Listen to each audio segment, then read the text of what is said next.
Hey everybody, Ashton here with Gents with another tag video. Timmy from Imagine Scent tagged me. If you're unaware of his channel, please check it out. Link is in the description. So this is my fragrance firsts. It's a list of 10 questions. I'll answer all of these for you, and hopefully you find it remotely entertaining.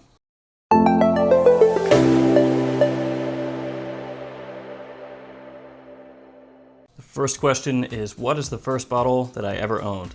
The answer to that question, as probably a bunch of you know, is Brut. I actually got that when I was really young, first or second grade. My uncle bought it for me for Christmas, and it was one of those gift sets, probably purchased from Walmart, I imagine. But yeah, that was the very first thing that I owned. At the time, I wasn't really into fragrances. I didn't even necessarily know what they were for. Question 2. What is your first designer bottle? So I'm assuming this is the first designer bottle that I purchased, and that is Acqua di Gio. I actually paid full retail for it and bought it at JCPenney at the mall.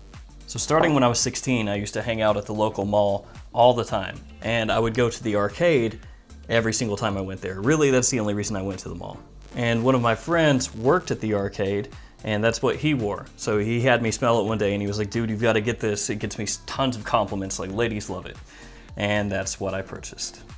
Question 3, what is the first niche bottle that I ever purchased? It was Creed Green Irish Tweed. This is my 2011 batch. It smells great.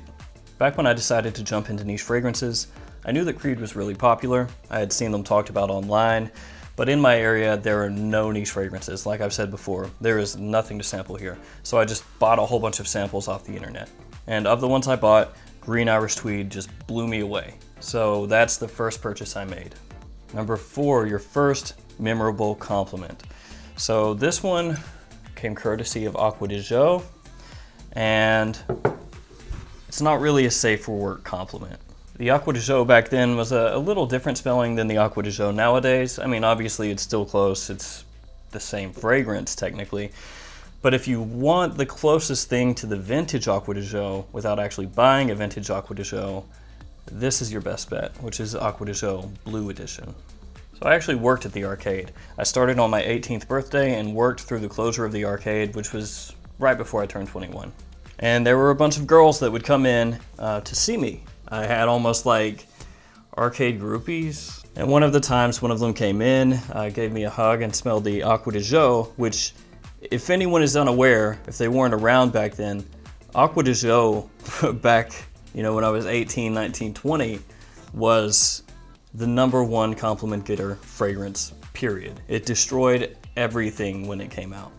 So anyway, this girl gets me a hug, she smells it, and she says that if we were alone, she would fill in the blank. So that's kind of not safe for work. We'll leave it like that. Number 5, first negative feedback. Now, back in the arcade days and in my early 20s, I pretty much wore Acqua di Gio, Lucky No. 6, and maybe Axe body spray. So I didn't really get any negative compliments, even though Axe is kind of crappy. The first one that I really remember striking me because it was so overtly negative had to deal with this one, Tom Ford Noir Eau de Parfum. I got this not long after it came out, so that would have been late 2012, early 2013.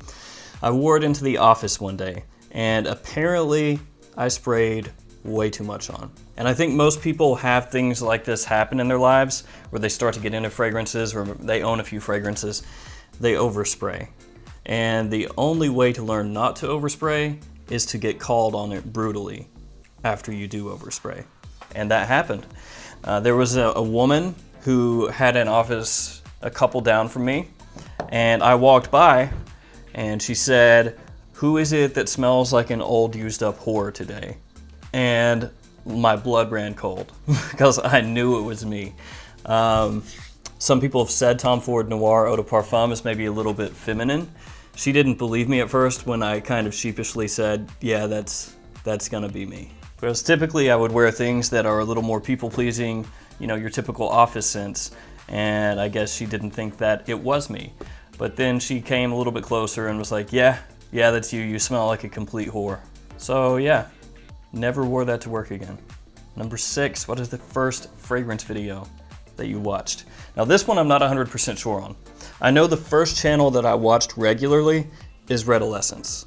So yeah, that's Steven, for those of you that are unaware for some reason.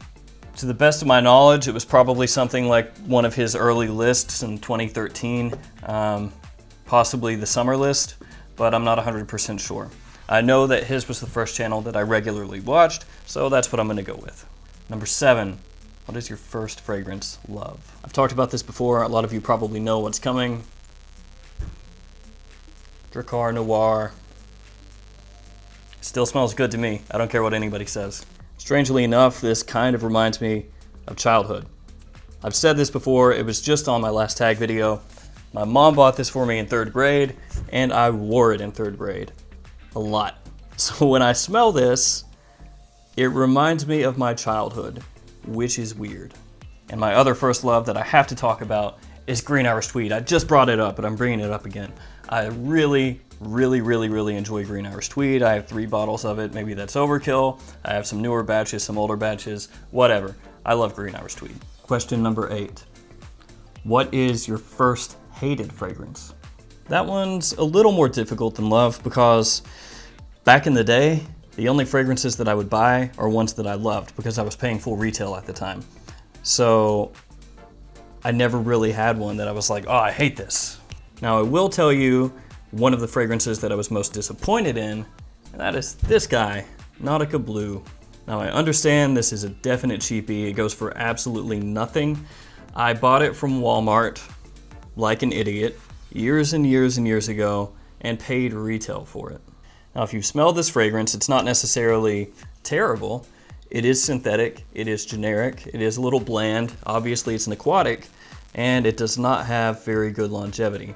The performance, not great. So having paid full retail for it, I felt let down. And one more I want to bring up, which is closer to a hate for me than a disappointment, is Tokyo Milk Pose Tobacco. And this is one that I bought blind. I read the notes, sounded interesting. I like tobacco fragrances. I like the bottle with the raven and the skull. You know, Edgar Allan Poe plus tobacco sounded like it would be a nice dark fragrance. And it's not. It's really green, and on my skin, it smells like potpourri. And I mean 100% potpourri, as in it's completely and entirely unwearable to me. I actually gave it away for free, just so it wouldn't be around me anymore. Number 9, what was your first blind buy? My first blind buy was actually Halston Z14. It's another cheap one, but this one is actually not that bad. Especially if you have an older batch, it smells really similar to Tom Ford Italian Cypress. So yeah, it's a cypress scent, it's green, it's woody. I really like it, honestly. Would I wear it nowadays?